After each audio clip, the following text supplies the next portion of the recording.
Tenemos que dedicarnos de una manera más amplia, como hizo Jesús. El que enseña en la enseñanza, el que exhorta en la exhortación, el que reparte con liberalidad, el que hace milagros con alegría. Entonces, son diferentes tipos de servicio. Unos que reparten, unos que profetizan, unos que hacen esto, unos que hacen aquello. Los que barren la iglesia, ¿dónde están los que barren la iglesia? ¿Y dónde están los que pintan las paredes? Ese es el carácter. Entonces, porque yo soy apóstol, yo no puedo pintar las paredes. Claro que puedo. Eso no me hace superior ni me hace inferior al hermano o a la hermana que cumple esa función muy honrosa, muy noble y muy buena, porque lo hace para Cristo. Entonces, fíjate bien, la Biblia dice que hagamos todo lo que hagamos, lo hagamos para el Señor. Entonces, si yo hago la función pastoral, es para el Señor.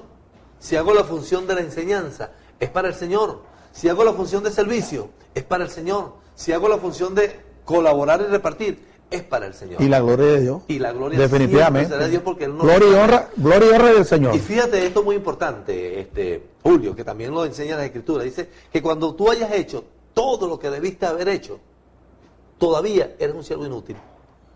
Porque lo que debiste haber hecho, eso hiciste. No hiciste más.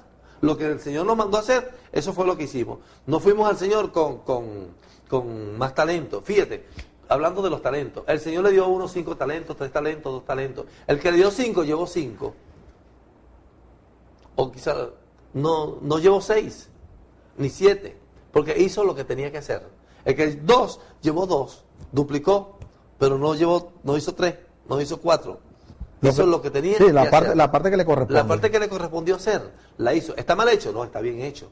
Hizo lo que tenía que hacer. Pero sin embargo el Señor dice, bueno, pero todavía era muy inútil, porque lo que hiciste, lo que debiste haber hecho, lo que te mandé a hacer, eso fue lo que hiciste. No hiciste más. De todas maneras, Edgar, fíjate, y eso es también para los queridos amigos y amigas, ¿no?, que están pendientes de la programación. Lo fundamental es servirle a Dios. Y también con los cristianos que están pendientes de la programación. Lo fundamental es servirle al Señor. Lo fundamental es predicar el Evangelio, cumplir con la gran comisión que fue lo que Dios nos dejó. Eso es lo elemental. Sí. Fíjate, siguiendo hablando en este orden de cumplir la función, también yo también asumo eso por motivo de la cantidad. Hemos crecido mucho. Gracias a Dios, hemos crecido mucho. No, y seguiremos creciendo en el nombre del Señor. Ya somos una población cercana al 10% o al 12% de cristianos redimidos por la sangre de Cristo en Venezuela. Éramos un 0,0000. Ya superamos el 10%. O sea que vamos en continuo crecimiento. Eso ha hecho que se funden o que se formen organizaciones. Lástima por las organizaciones también, Julio. Lástima por ese sectarismo organizacional que también nos ha separado. ¿Por qué nos ha separado? Porque hay personas que, si, como dice el libro de Efesios, tenemos un mismo Señor, una misma fe, un mismo bautismo, un mismo Dios, ¿por qué nos separan entonces las organizaciones? No solamente las organizaciones, confraternidades, concilios, etcétera. O sea, tantas cosas que se debe cumplir el orden. Ahora, ¿eso es bíblico, Edgar? Bueno, es bíblico en negativo. Bueno, de alguna forma, porque fíjate que si algo le dicen a uno por allí, es que como que si no estás aquí, no es el orden. Si no estás en el concilio tal, no es el orden. Si no estás en la organización tal, no es el orden. Si no estás por aquí, no es el orden. Entonces, ¿cuál es el orden entonces? Es bíblico en negativo. ¿Por qué te digo que es bíblico en negativo? Es bíblico en negativo porque esa situación se presentó a Pablo en las iglesias del Mediterráneo, en Corintios, en esas iglesias, porque comenzaron a decir algunos, mira, yo soy de Pablo. Y otros decían, yo soy de Pedro, de Cefas. Otros decían, yo soy de Apolos. Otros decían, yo soy de Cristo. Entonces comenzó ese tipo de sectarismo, ese tipo de división. Eso nace inclusive cuando se forma el primer concilio, el concilio de Jerusalén, cuando se convoca a los apóstoles y a los líderes del tiempo para tratar un asunto que había de división, porque habían unos que hablaban de la circuncisión y otros de la incircuncisión. Entonces uno decía, no, hay que circuncidarse. Otro decía, no hay que circuncidarse. Si no haces esto no vas a ser salvo. Si no haces lo otro no vas a ser salvo. Entonces estaban en esa continua diatriba, esa continua discusión.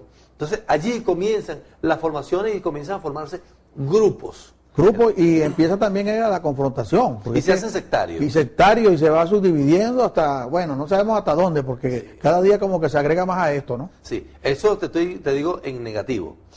Pero como a los que aman a Dios todas las cosas ayudan a bien, entonces vamos a ver la parte positiva, pues. Cada uno de ellos está haciendo su función, que es ganar almas para Cristo y traerlos y predicar más de su apóstol y de su concilio que de Cristo, pero lo hacen.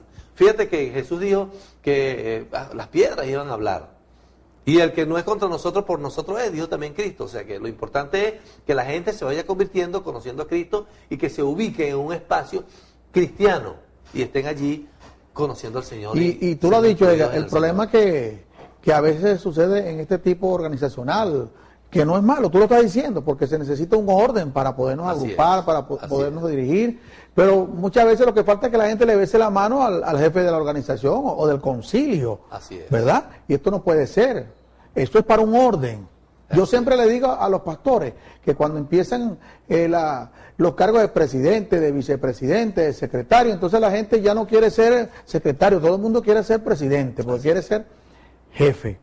Pero bueno, todo es para la gloria de Dios.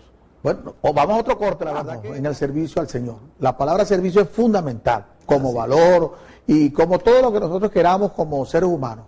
Pero ni el rango, ni el nivel, ni el pastorado, ni el apostolado, ni como se llame, eso es lo fundamental. Es servirle a nuestro Señor Jesucristo. Entonces, Edgar, organización, concilio, confraternidad, etcétera, es fundamental para servirle a Dios. En cierto modo sí, en cierto modo no. Fundamental para servir a Dios es aceptar a Cristo como Salvador personal y echar para adelante y esperar que Cristo le bendiga y lo prospere y le dé los conocimientos que tenga que darle para servirle. Eso es lo indispensable y eso es lo necesario. Y que Cristo esté presente. Si Cristo está en la vida de la persona, lo demás es innecesario. Pero ¿por qué sí? Dijo también el apóstol, hágase todo decentemente y con orden.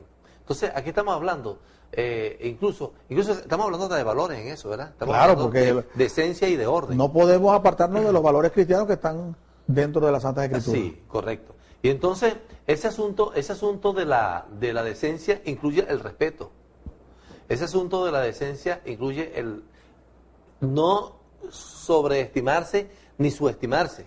Dijo también el Señor, el apóstol, ninguno tenga más alto concepto de sí mismo que el que debe tener, sino que piense cada uno de sí mismo conforme a la medida de fe que Dios le dio.